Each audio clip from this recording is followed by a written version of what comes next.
ಇದು ಲೋಕಸಭಾ ಚುನಾವಣೆಯ ಪ್ರೇರಿತ ಬಜೆಟ್ ಅಲ್ಲ, ಅಭಿವೃದ್ಧಿ ಪರ ಬಜೆಟ್ ಅಂತ ಹೇಳಿ ಪ್ರಹ್ಲಾದ್ ಜೋಶಿ ಅವರು ಹೇಳಿಕೆಯನ್ನ ನೀಡಿದ್ದಾರೆ. ಯಾವ ಕಾರಣಕ್ಕೋಸ್ಕರ ಈ ಹೇಳಿಕೆಯನ್ನ ನೀಡಿದ್ದಾರೆ ಅನ್ನೋದ್ರ ಬಗ್ಗೆ ಸಂಕ್ಷಿಪ್ತ ಮಾಹಿತಿಯನ್ನ ಕೊಡ್ತೀವಿ ನೋಡಿ.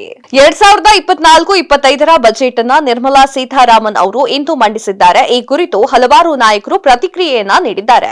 ಕೇಂದ್ರ ಸಚಿವರಾಗಿರುವಂತಹ ಪ್ರಹ್ಲಾದ್ ಜೋಶಿ ಅವರು ಕೂಡ ಪ್ರತಿಕ್ರಿಯೆಯನ್ನ ನೀಡಿದ್ದಾರೆ. ಹಣಕಾಸು ಸಚಿವರಾಗಿರುವಂತಹ ನಿರ್ಮಲಾ ಸೀತಾರಾಮನ್ ಅವರು ಪ್ರಧಾನಿ ನರೇಂದ್ರ ಮೋದಿ ಅವರ ಮಾರ್ಗದರ್ಶನದಲ್ಲಿ ಮಂಡಿಸಿದಂತಹ ಬಜೆಟ್ ಅಭೂತಪೂರ್ವಕವಾಗಿದೆ.